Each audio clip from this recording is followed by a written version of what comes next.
And we're back to bring you some more action. It's already underway for the next game that we have as we present to you the Xavier Sucre Cup 2025. Benji Santiago, Coach Anton de los Reyes, this time around Ateneo De Davao, who's got possession here in the action that's happening in the first quarter as they go up against DN Steel. Let's go. There you have it again. Good morning, ladies and gentlemen. Welcome to Xavier Sucre 2025 Ateneo De Davao. De Davao, ano? Yan ang maglalaban ngayon. And this Ateneo De Davao squad, spoke to Coach Jess.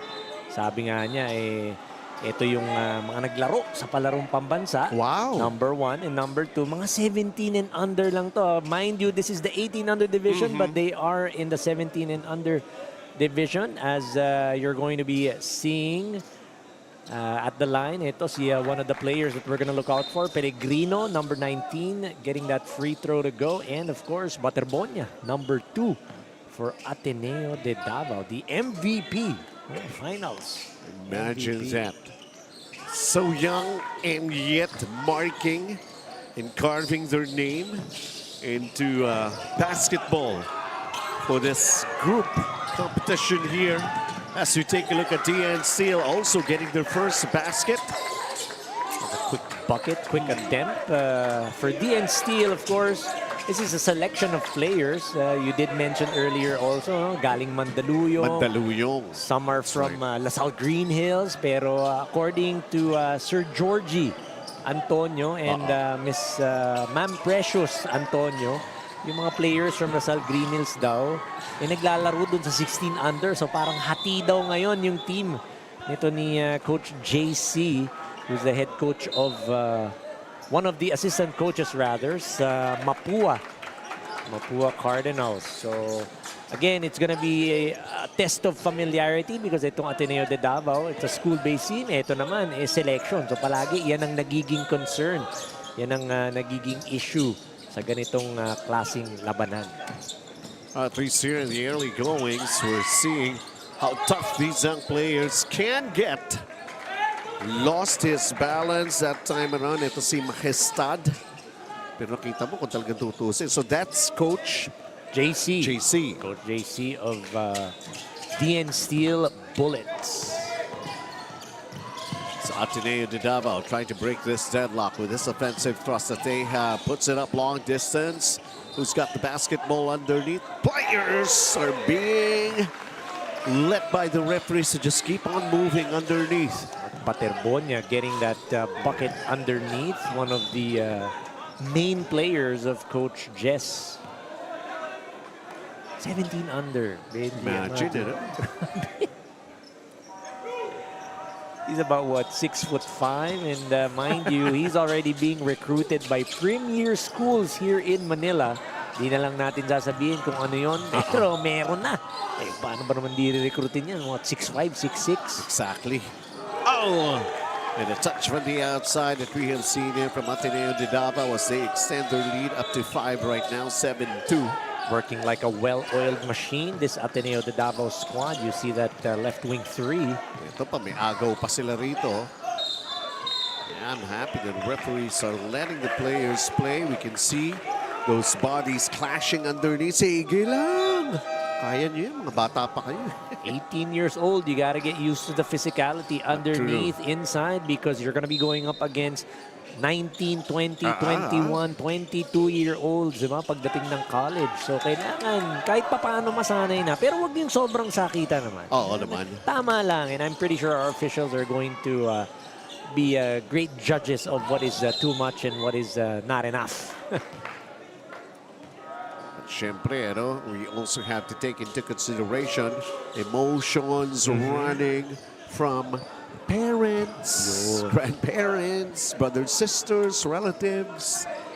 Sabihin, nananakit na eh. Oo nga eh. So, kailangan tansyahin din ng ating officials yan. But of course, to the parents that are watching, that are in Davao City. Of course, especially, baka hindi nakaabot dito at nakasama dahil syempre busy rin. Kamusta po kayo dyan? Yan.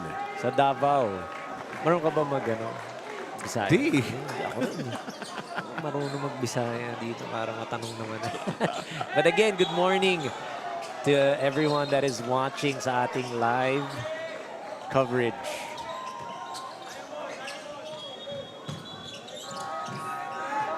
Look at this. DNC trying to put on some pressure defense, but Ateneo just able to shake off whatever it is that's hurdling them to cross that mid-court line. They have a chance to make an attempt. Here they go, trying to go for another battle for the loose ball. Look at them! Buwis buhay kagad itong mga batang ito. Diving for that leather like their life depended on it. You see their Aurin diving, trying to get possession. And number 11 ng Ateneo De Davao, Bahinting is his last name. Parang kamukha ni Jared Bahay. No, pag nakita, parang lang kamukha lang ni Jared. Of course, we know Jared Bahay plays for Ateneo de Manila.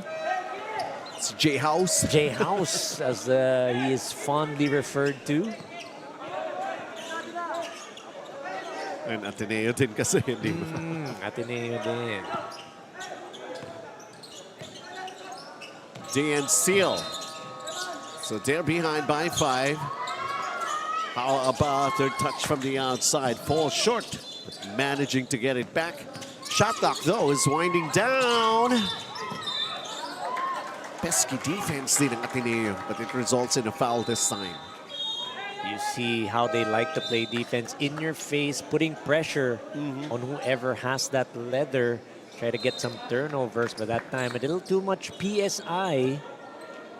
At nasa penalty na yung Ateneo. Kaya we are seeing, let us see, Kabaging. John Emmanuel Kabaging at the line. Yung igting ng depensa din ng Ateneo results into this. We still have basically just less than 4 minutes. Nasa penalty na. And that's what happens if you apply that much pressure on defense. The tendency is to get those fouls. Or those fouls to pile up quick. Sometimes, as they say, something's got to give.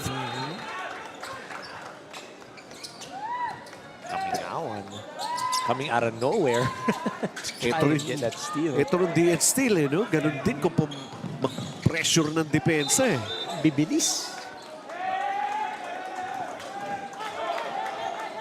Faster than turnover. Faster than a speeding bullet. DN steal bullets.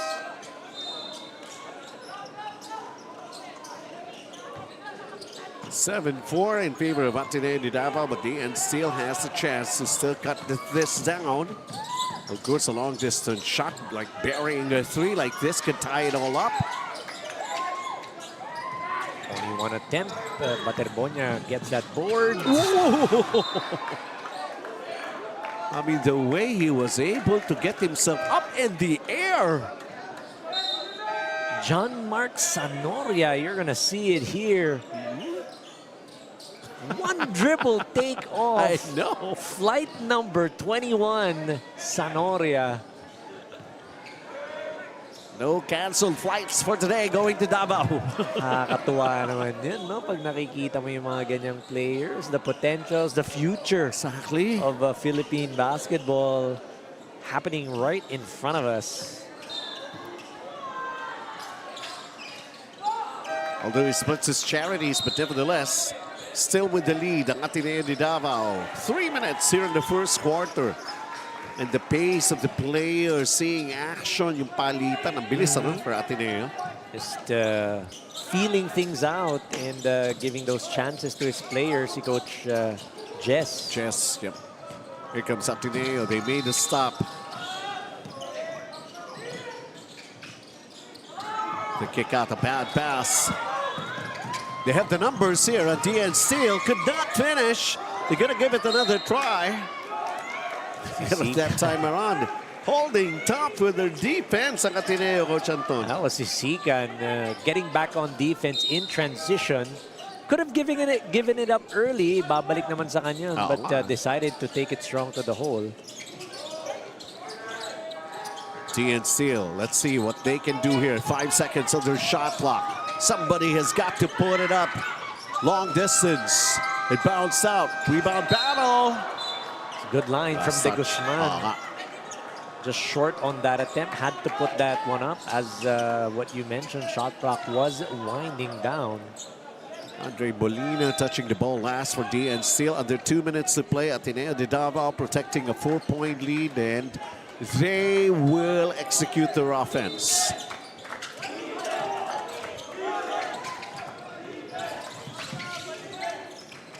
There's one thing remarkable about these young players right now, knowing that it's more fast to get that ball moving minus the dribble.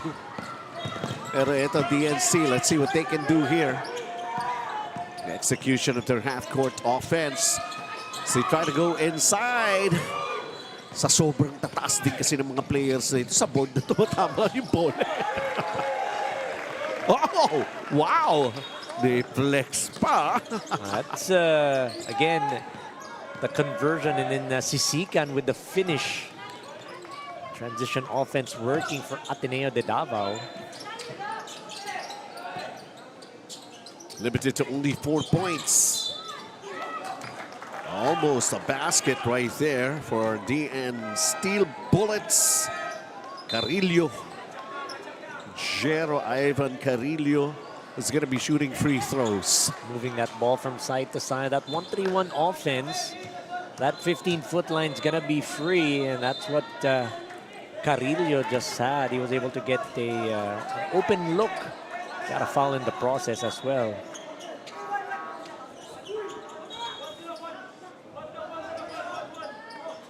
They've got to make sure to put up better shots when given free throws. Kanina pa nasa penalty itong Ateneo De Davao, di rin makapag-capitalize itong DN Steel, although they will have another chance here. A three, no. They've been trying to dial long distance, still busy tone. Pero getting back on defense right away. They're getting another opportunity here, that cross court.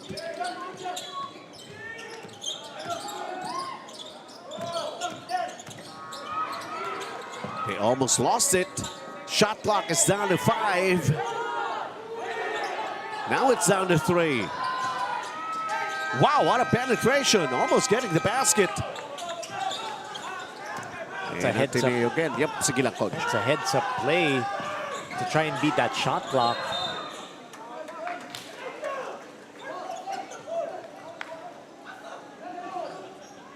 Ripompo. It's a 6-point advantage here para sa panig ng Ateneo De Davao. I mean, if you're not going to be taking a look at the score and you're just going to be seeing the way the plays are being executed by both teams, you're going to be impressed, Yep, diba? pahirapan din. Both teams, good defense, the execution is there. Medyo feeling out process itong ating first quarter for both of these squads. 2.6 to play.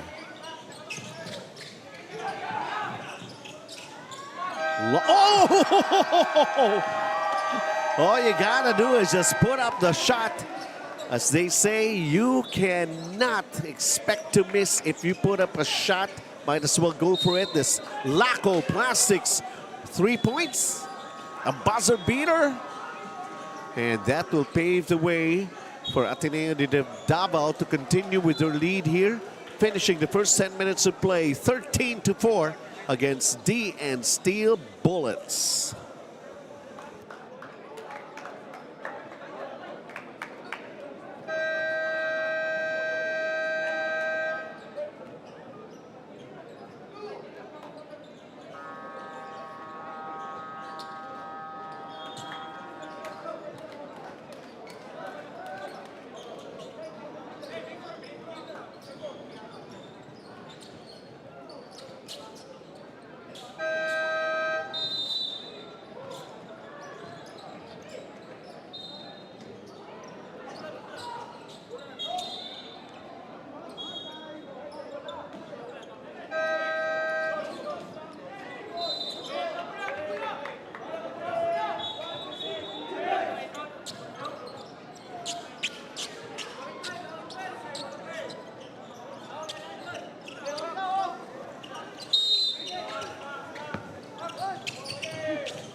All right, welcome back. We continue. This is already the second quarter. So many highlights back in the first period, Coach Anton. Oh, able to get those, well, first things first, that buzzer beater to end that quarter, something that heads-up play that you want to be able to see. But like what we talked about, feeling out process for both of these teams.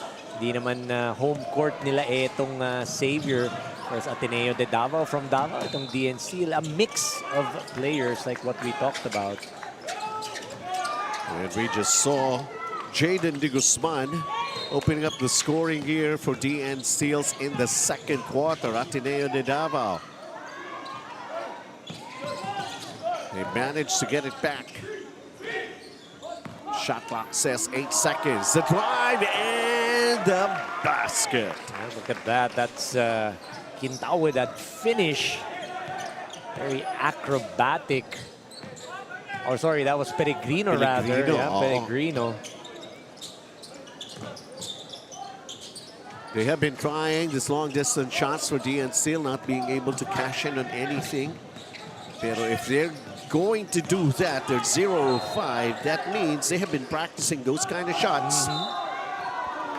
And they want to be able to open up that middle, that lane, because this is a very big Ateneo De Davao squad. So they want to at least have that defense extend outward so that they can try and go inside and get some buckets inside. But so far, those outside shots, those three-point shots are not falling for them. Talking about DN Steel Bullets.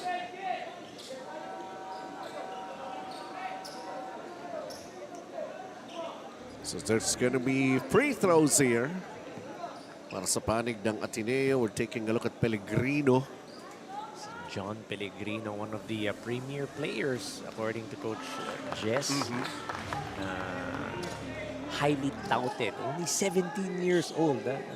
Gotta remember that these players are 17 under, 0809, born 0809. You imagine that. 2 for 2 of those free throws.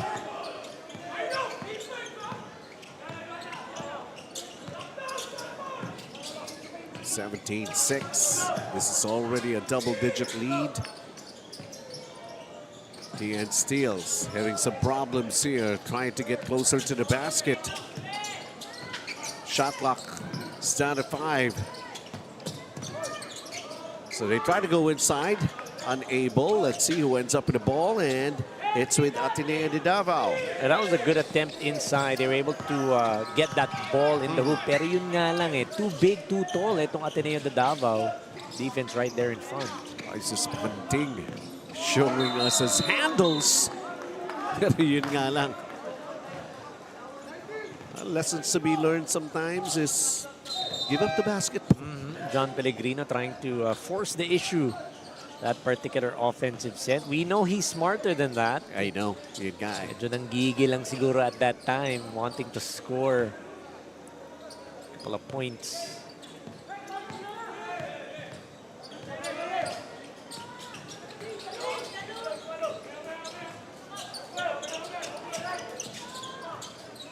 Let's see how this is going to work again. Inside, a foul. Land of the Giants. Maestad trying his best to operate underneath.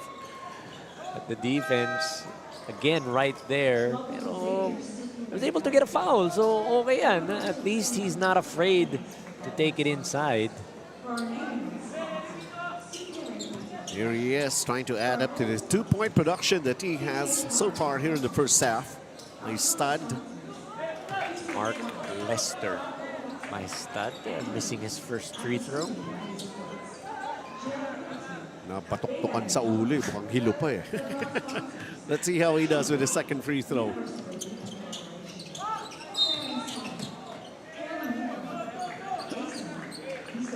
Pinipilit dun sa ilalim, and of course, Ateneo De Davao.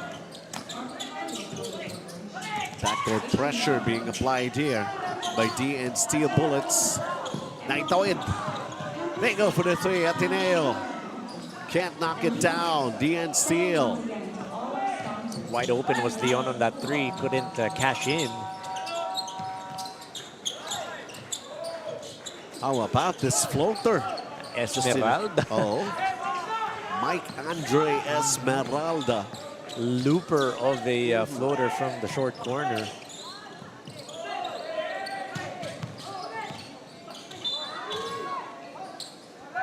And that defense up top, and that's how you want to play big when they're up top. You want to pressure them, try to see if you're going to get a turnover. Palalapitin mo pa. Ang haba nito si Butterbone. Luging-lugi ka. That's a good matchup. Butterbonia and number 81 ng DN Steel. That's Palamos, Matt Zander. Samantala, there's an offensive foul that has been called here against Ateneo De Davao.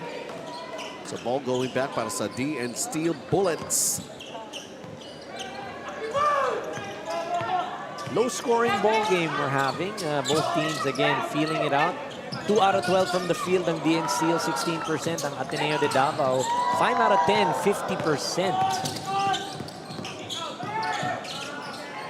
Corner three. There you go.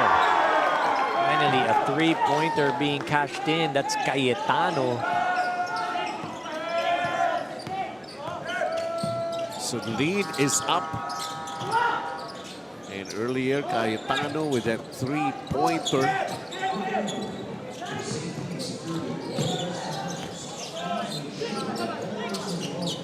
DM Steel wants to answer back with their own.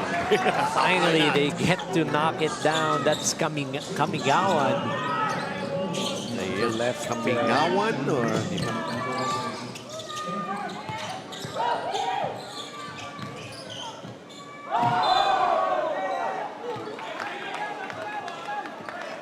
Just over 4 minutes to play here in the first half. An 11.8 at yan yung Laco Plastics 3 points of the game. Actually, nagsagutan ng 3 ito pagkabila. It was Cayetano and Kamingawan both answering with three-pointers. But at that time, see flight number 21, Sanoria, getting an end one bucket underneath.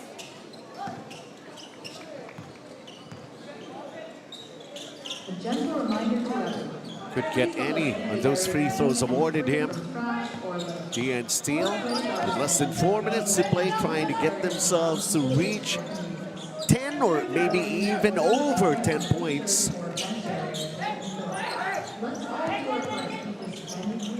Shot clock going down. It says 6 seconds right now para sa DN Steel Bullets. Another 3 on its way. It ends up as an air ball.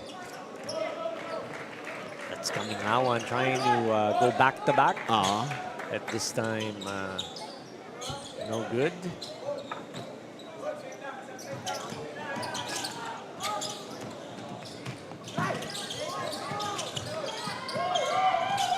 Aga ulit. DN Steel Bullets. Yeah. This time, hindi siya nakashoot ng three-pointer, but that time, a finish off of that turnover ng DN Steel. Conversion for them. So it's like over the hump right now. More than 10 points. Double figures. Yeah. Finally. Under 3 minutes to play here in the first half. Misa halo-halo. Alam mo naman itong mga bata na to, no? I mean, they could not exactly figure out the kind of emotions that they have as we take a look at this Laco Plastics 3-point shot of the game. That one was... Lamtex pala yan, ano? Lamtex. Grabe. Tapos Cayetano knocking down that three ball. Long and bound. But they turned it over. Oh, sorry, miss. DN Steel. Whoa! That could have been a highlight. Grabe, meron sa harap, meron sa likod. Ibinaba pa, inangat uli. Pinoy step. I thought he was going to get blocked from behind, if I'm being honest. But alam niya siguro, meron din sa likuran eh. Naiiwas pa niya yun eh. So the two coaches Because nothing surprises them at all. They know their players. Alam nila kung anong mga abilities and capabilities that they have in their lineup. As we take a look at Sonoria, who's back at the line to shoot free throws, but right now parang naubos na yung bala niya. He was the one who got that defensive board, got fouled, trying to recover that leather. Was Kamingawan. This time he gets one. Yun. 2 minutes remaining here in the first half. So let's see, a D and steel bullets being tested here. Ateneo. Yung kanilang owners, Georgie Antonio. Yep. Present here, and we'll just try to. He's been telling us a lot of stories on how this team was formed and the players that they have managed to gather, di ba? To organize. At Ateneo De Davao, syempre nga naman, the palarong pambansa exposure. Yep. That's really something else. You've got their MVP who's here. Kaya nga, Who's, di ba? the champions ng palarong pambansa, itong Ateneo De Davao.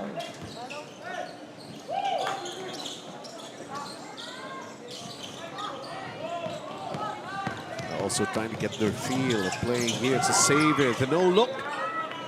It backfired as they turned it over. And Ateneo De Davao still with the lead, 21-13. I just gotta admire the relentless pressure being shown by DN Steel. And right when I say it, Kamingawan gets a steal.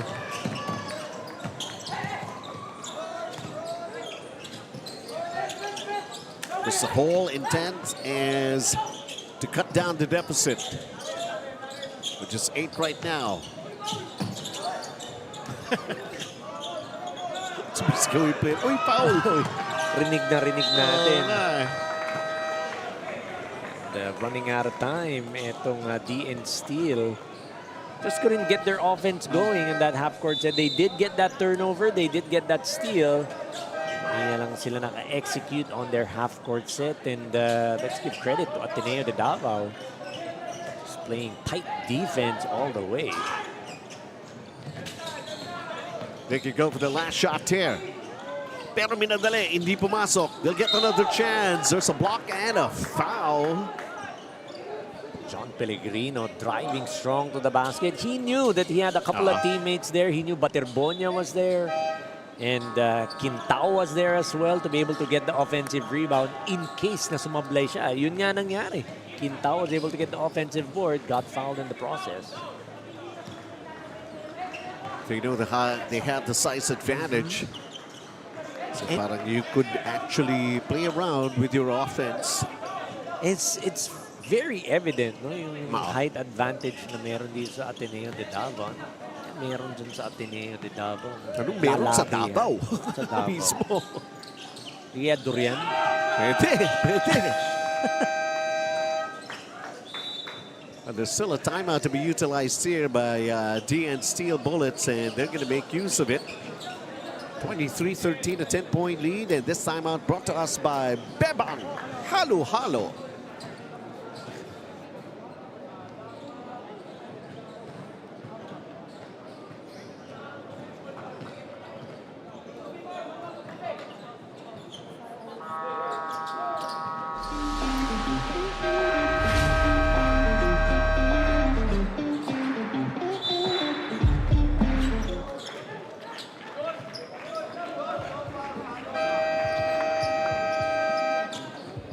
Hello and good morning. Ito na si Miss Precious Antonio, di ba? That's right, yung nasa left natin. Nasa That's left. Ma'am Precious Antonio. And taking a look at the DN Steel Bullets. They may be down by 10, but they are still trying to fight back. We've shown the kind of heart that they have here in this ball game. Trying to execute a quick play, but it backfired, and here comes Ateneo De Davao. 1 second. Naitira at almost. I'm surprised Quintao didn't let that go. He was the one who hit that buzzer beater earlier. He made that extra pass to the left. And a great interception by Rene Paterbonia. 2 quarters already done here. DN Steel Bullets, enough of the feel-out quarter that we've had in the second quarter. They're trying to come out with what really they can show everyone, the stuff they are made of. At nakita natin ang Ateneo De Davao, the size advantage and the other advantages by hitting those outside shots. Meron din naman ang DN Steel Bullets. They just have to be able to figure out how to get a real good open look. 23-13. Ateneo De Davao up by 10 at the end of the first half.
And back here for more of the Xavier Sucre 2025. Welcome to the second half of this Ateneo De Davao and DN Steel Bullets basketball. We just ended the first half a little while ago, and here they go. Of course, ito naman mga bata na ito, you can never tell if they're running out of energy. They just want to keep on moving. Sige lang!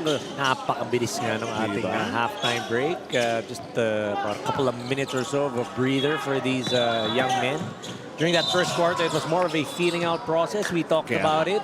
Tansha wasn't able to get into the 20s, no? Only 13 points for Ateneo, 4 points for DN Steel nung first quarter. Pero nung second quarter, started to knock down their three-pointers. At nung Ateneo, hindi rin naman nagpadaig ang DN Steel, able to knock down their own, ending that quarter 10-9.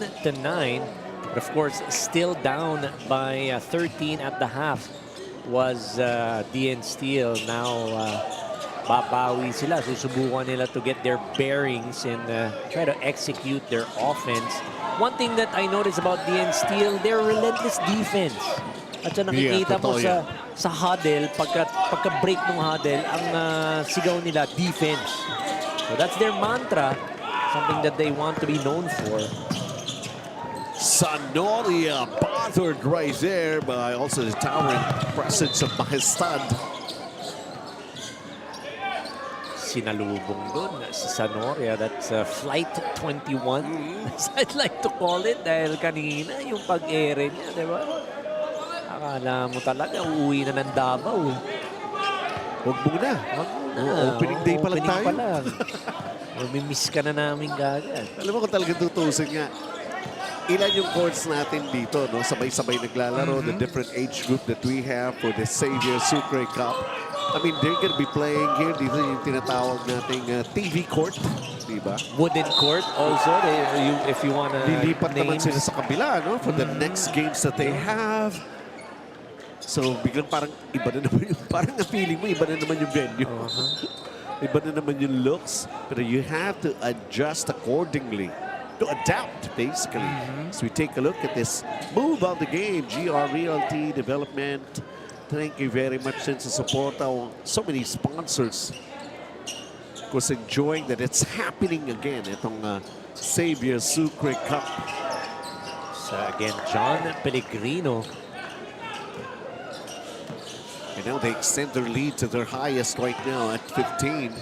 28-13.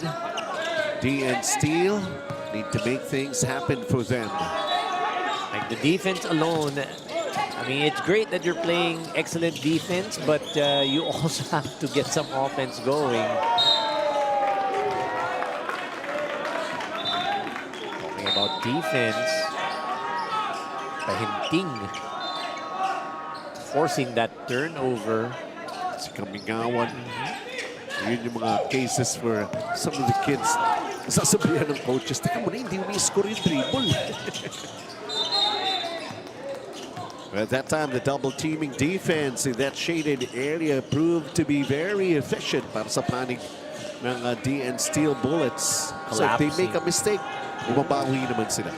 Collapsing on defense on Rene Baterbonia. Itong DN Steel help defense coming.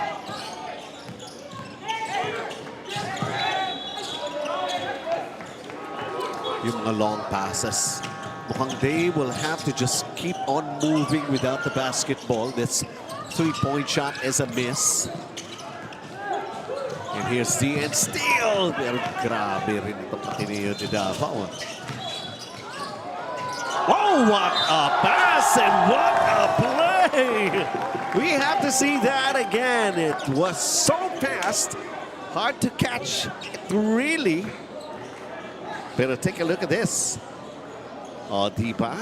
It's one of those wow moments, Coach Anton. Couple of defenders closing in on John Pellegrino, putting his defender on a blender, and then that wraparound pass to Sanoria. So nice, we had to see it twice.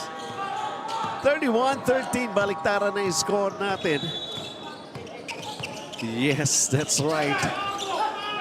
18 under. They're not even 18, they're 17 under.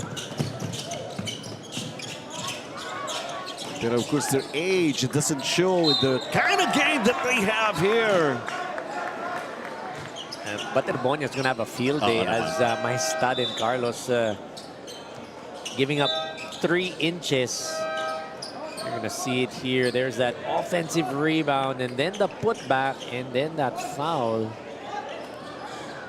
4 points for Baterbonia.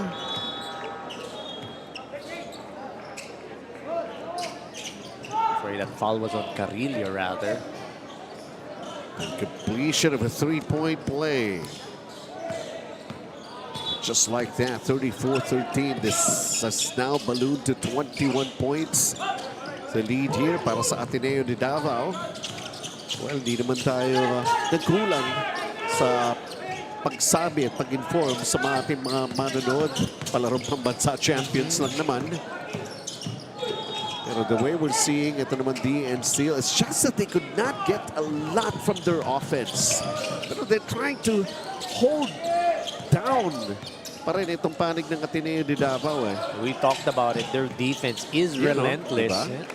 Yung offense nila eh. At saka makikita mo yung shoulders. I mean, palaban naman sila eh. Diba? They're not at all bothered, and most probably they've heard it already a Not 1,000 times. intimidated. Yeah. They're Walang gonna go for intimidation. it. Sige lang. Parang it poses like a big challenge for them nga eh. Who knows that they could come up with an upset. I mean, you know, reality check lang tayo. I mean, it is undeniable that they are the favored team, talking about Ateneo De Davao in this matchup. With a resume as stacked as that, diba? Palarong pambansa champion, you've got your MVP playing. Just on paper, that's what it is. But again, itong DNC, hindi naman sila nagkukulang. They're still fighting back, making sure that they're gonna try and make a ball game out of this one.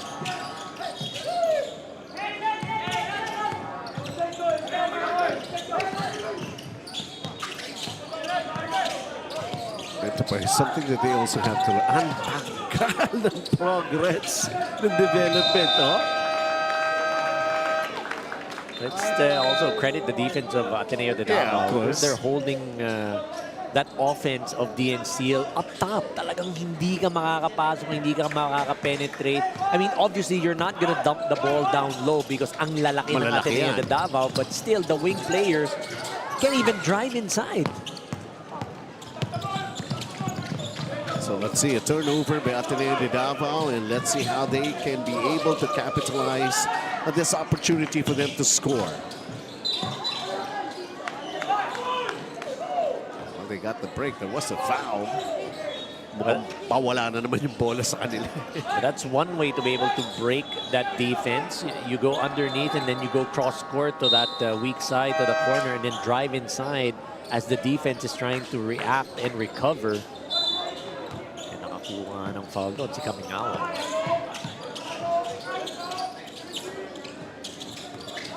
Almost a steal. Shot clock is down to 7 right now para sa DN Steel Bullets.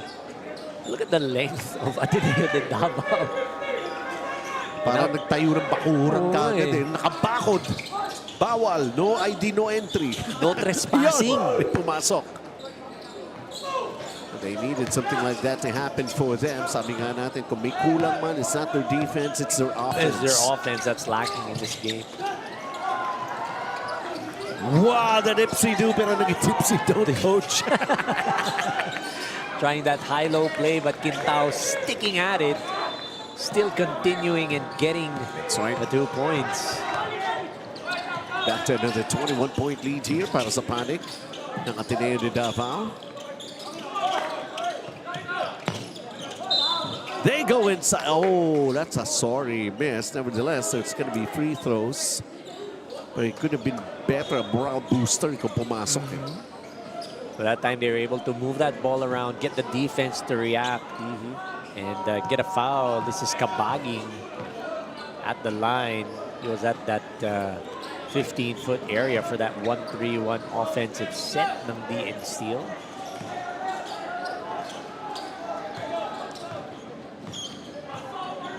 Four points, 4 rebounds for Kabaging in today's game.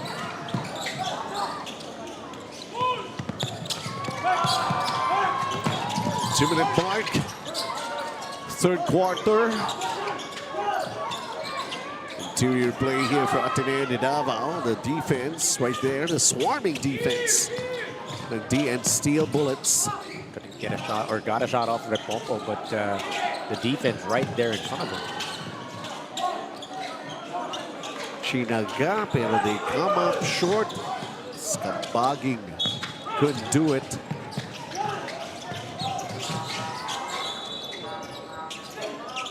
Ateneo De Davao.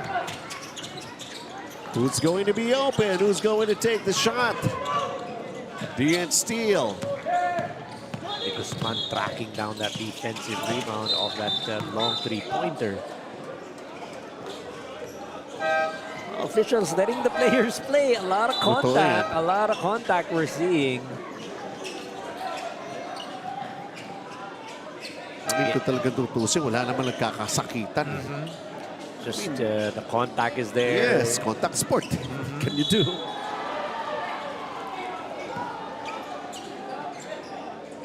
So si Kabingawan, who leads them with 5 points, is at the line to shoot free throws. Penalty ng Ateneo De Davao. They also have to be able to take care of those free throws here for DN Steel.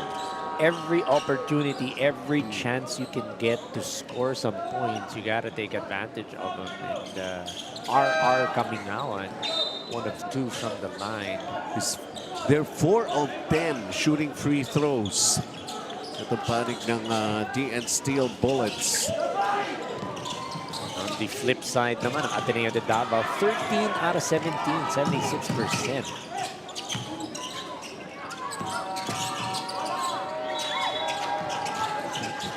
Nakakatawa itong Ateneo De Davao. Nakakatuwa, hindi pala nakakatawa.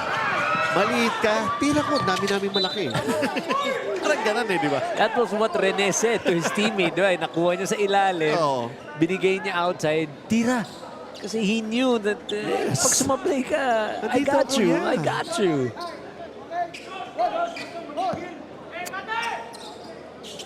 Pag nakikita mo nga naman kasi yung front line nila, diba? Pakalalaki. Another foul, and since penalty nga ang Ateneo, let's see. 4 of 10 from the line.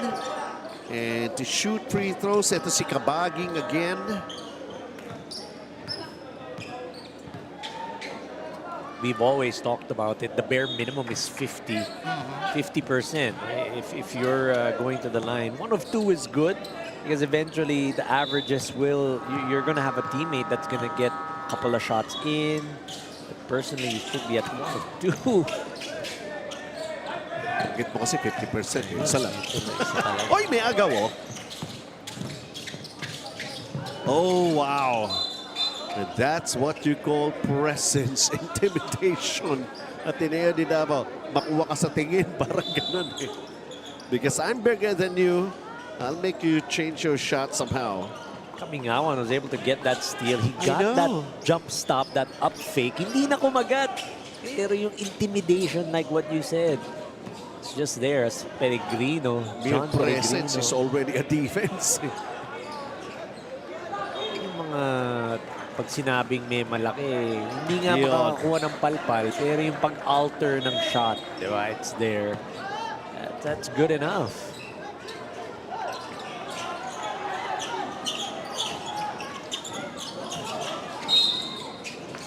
So DM Steel will still have a chance to cut down this deficit that they are in right now. This is, well, they're down 19.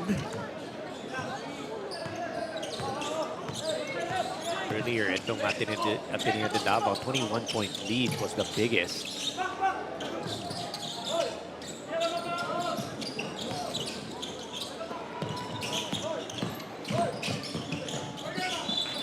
I don't understand it. Trying to get some shots to be taken from the outside. Ateneo De Davao is in penalty. Sometimes, sabi nga, part of the maturity, well, also the development and improvement of your decision making. These are kids, and we love what we're seeing. Although the score will tell us that Ateneo De Davao, the champions in Palarong Pambansa, showing what they can do. But it doesn't necessarily mean this is going to be an easy game for them. Dahil game na game din. Itong DN Steel Bullets. We'll see what's going to happen in the final 10 minutes of play here. It is 37 for Ateneo De Davao and 18 para rito sa panig naman ng DN Steel Bullets.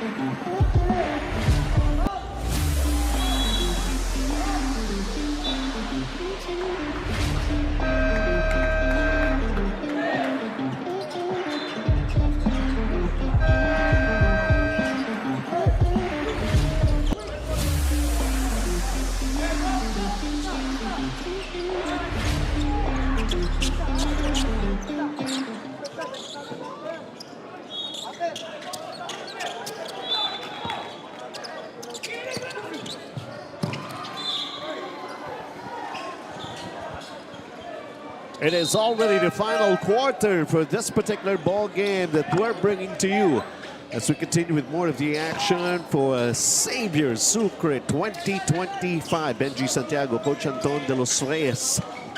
Dito po kami sa Xavier Basketball Courts. Sa Xavier School sa San Juan. 37-18 ng Ateneo De Davao. Well, they managed to come up with a big 21-point advantage as their highest, taking care of a 19-point lead right now, preventing a basket to open up the scoring in the fourth here for DN Steel. Ateneo De Davao, well, trying to get their scoring going in the fourth quarter, and here comes DN Steel. We've talked about it, that the defense of DN Steel is something that we marvel at. Hirap na hirap din makapuntos itong Ateneo De Davao, but the offense of DN Steel, sila rin naman, hirap din silang makapuntos. That's why they're only at 18 points to begin the fourth quarter. Earlier, a shot block by Ateneo De Davao, the third.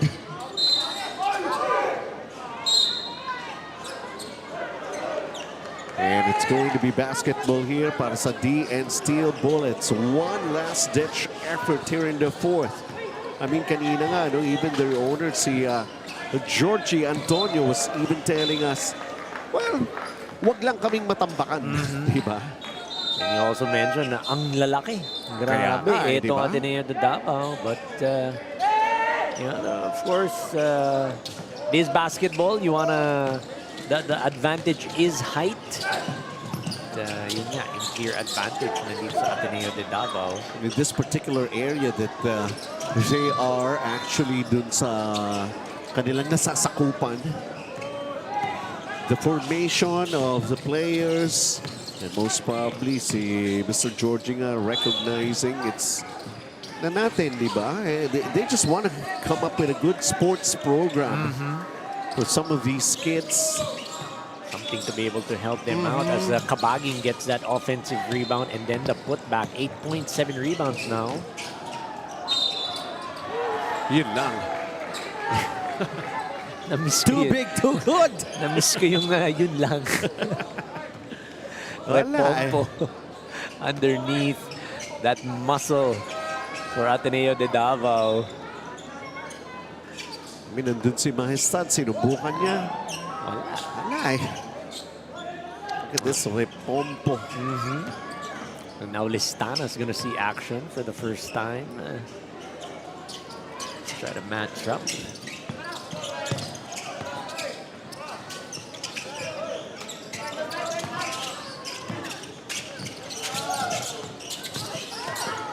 Wow, this is going to be something to look forward to para sa DN Steel. The stop and pop, and it goes in, and nicely done, Aurin. From defense to offense, getting that steal and then finishing on that fast break. Almost another turnover ng Ateneo De Davao. One player from DN Steel is right there in the middle of the court. Down, Ateneo De Davao. It drops. And who is that? Sa gitna ng ating court from DN Steel. Could be coming out.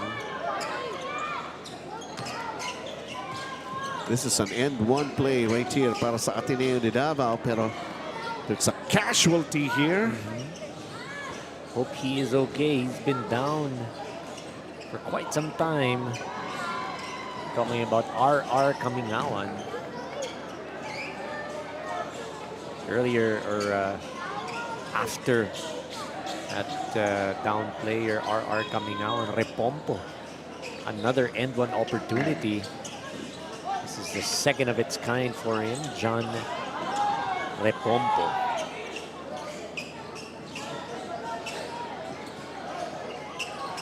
He's up on his feet. He's okay. Okay naman. Okay naman. Masaya tayo. Winded lang, winded. Nakakapagod din naman kasi up and down action for both squads in that full court defense, full court press.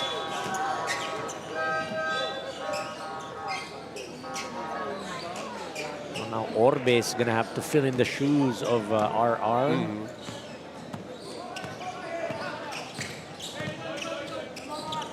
20-point lead para sa Ateneo De Davao.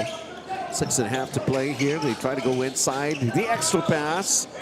All right, nicely done for DN Steel Bullets that time. It's Palamos giving up that leather, that 1-3-1. Instead of skipping it over to the 15-foot line, they just go alley-oop and then dive down to the bucket for Listana for the deuce. Oh, rattling in a three-pointer to si Cayetano.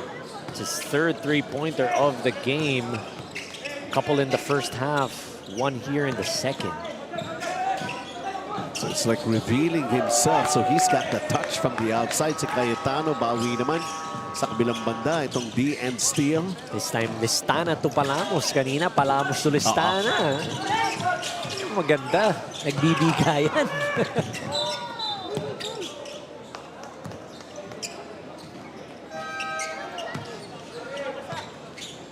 45-26, 5.5 to play.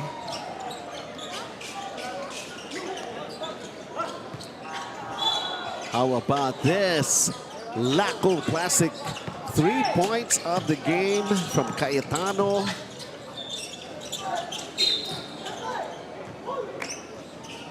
I'm gonna say there's a hold on Repompo. Off of that rebound play. Halfway here in the fourth. DN Steel, what else can they add up to their arsenal here? Shoot those three. But it's a miss. And Ateneo De Davao right now the rebound. Wala pang three-pointer. Itong panig ng DN Steel here in this ball game. Oh, they have one actually. They have one of 11. And that was all the way back in the first half. That was Kamingawan. Yung nagsagutan sila ni Cayetano. Ng 3 points. Isipin mo. Alam mo, iniisip ko, sabi, ano ba ito? Debate sa Senado? Away sila. May hearing. Na naman? Hearing. Kailan ba matatapos? Pero kung nangyayari. Piling na. Hearing pa. Tagal.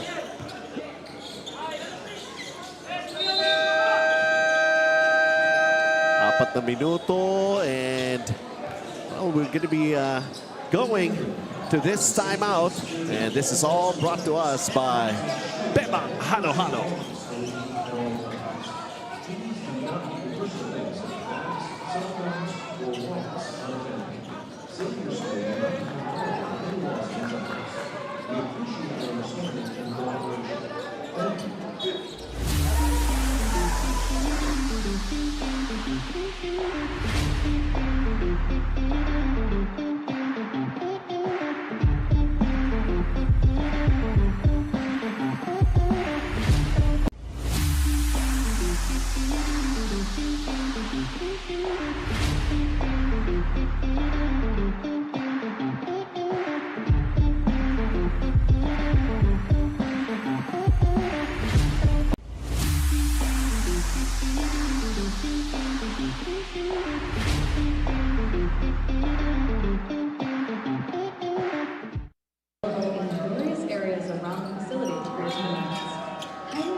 If there is any other way, but for now, it's gaining the experience and the exposure and how they are able to play. Of course, all heart pa rin para rito sa DN Steel Bullets. Ang Ateneo De Davao naman, this pride is at stake for them. Ano man ang lahat ng mga nabanggit naming information for Ateneo De Davao coming in to join itong ating Xavier Sucre Cup 2025. Siyempre nga naman, parang, okay, they have this big target on their backs right now. Dahil palarong pambansa champions ka. Pero you have to stick by.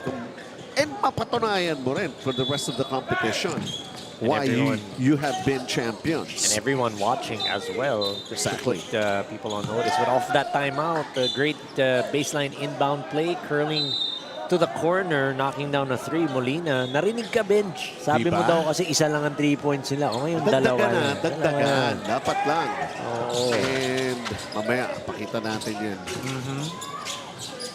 Sabi nga natin, they still have to sharpen their skills when it comes to their offense. Their shooting. para rito sa DN Steel. Here they come up with a steal, transition play. And Ateneo De Davao making the necessary stop just to prevent the fast break here para sa Bullets. Not giving up on that transition offense. De Guzman getting that ball tapped away from him.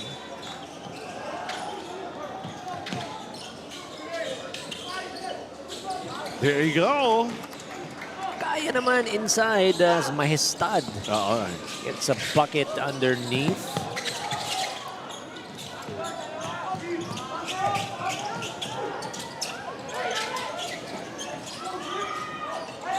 Wow, these kind of opportunities because of the size advantage ng Ateneo De Davao. And nothing much that they could do, but DN Steel just giving up a foul under 2 minutes. 3 offensive rebounds for the side of Ateneo De Davao, just showing us that height is might, and they have that advantage against DN Steel. Damag. Kakapasok lang. Or kakapasok lang yun sa fourth quarter. Yan pa, you know. I can't exactly say if it's a predicament of the coach. Siyempre, no, galing kang Davao. Yung mga magulang, baka hindi pa nga nakasama dito, di ba? Sa pinapanood dito. At this time, and it's a Sunday, sa YouTube channel din ng Xavier. And then kailangan gamitin mo yung mga players na yan. So at least naman, yung mga players naman, once they get the tap from their coach, kailangan meron ako. Ready ako, di ba? I have to deliver. Nanonood si mama, si papa. Si ate, si kuya. Oh. Tito, tita, lolo, lola. Everyone watching. Si babe. Yun. Sabay ka. Who's giving them inspiration? Yun.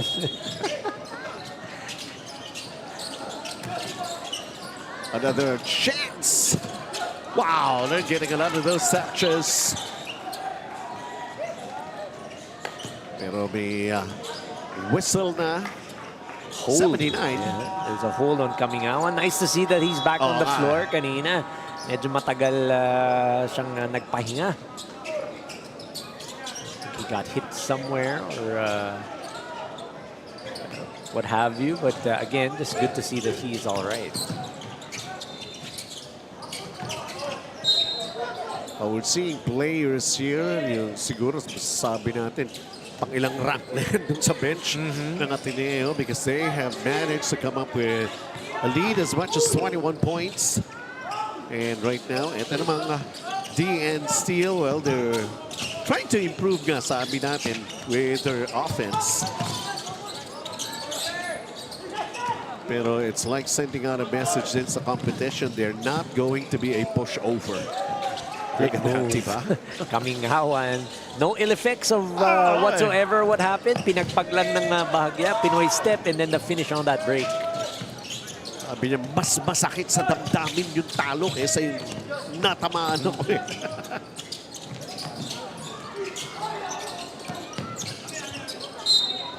"30 seconds.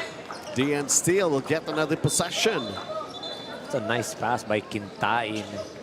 Tuluage just could not convert. He had the right idea. Smart move. He went reverse. So kinapos nga lang on that attempt. Well, the shape of things to come. As with regards to the other games that we are going to show you for today. Opening day salvo ng ating Xavier Sucre Cup 2025. Anything RR Kamingawin can do, kaya din daw ni Quintain as he finishes with that left. Kung sa cambio nga yan, Quinta na yan eh. Quinta. In! Tinodo na.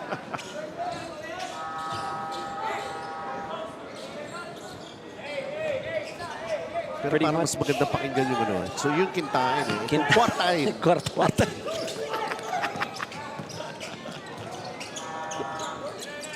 I think they're just gonna let the clock run out.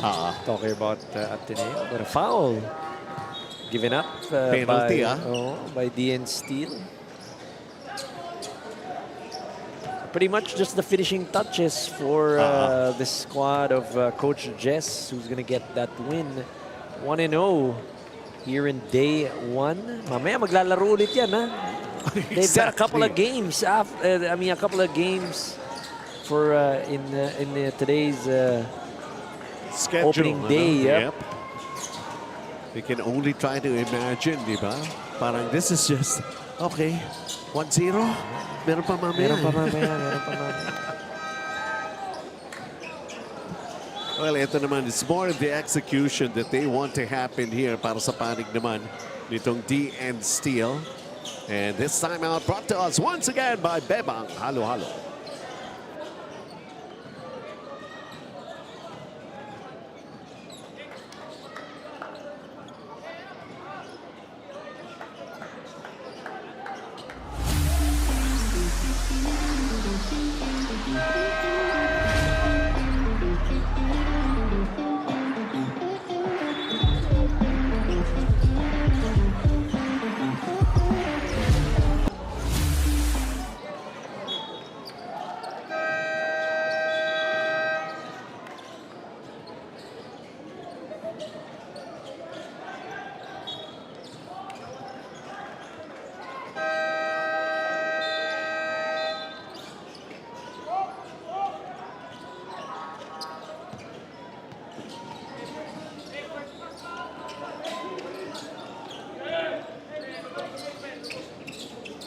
So they call a timeout merely to just come up with a play that's going to work here para sa D&D Steel Bullets.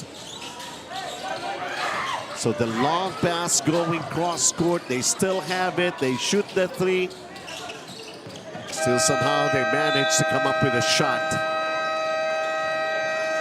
Well, ang champions ng palarong pambansa basically displaying what they can do. They are going to be the team and a force to reckon with.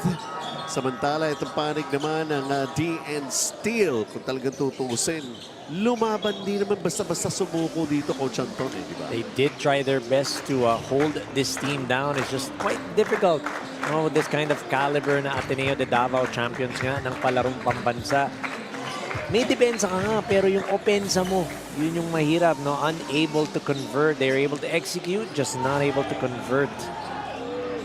Yung kanilang 2 3-point shots, they gotta come up with more. And they were most probably looking ahead and seeing more teams will have that size advantage against them. It ends this way, Ateneo De Davao, 51-35 para sa D&D Steel Bullets at ang ating PC Express. Best player of the game. Nakauwi na.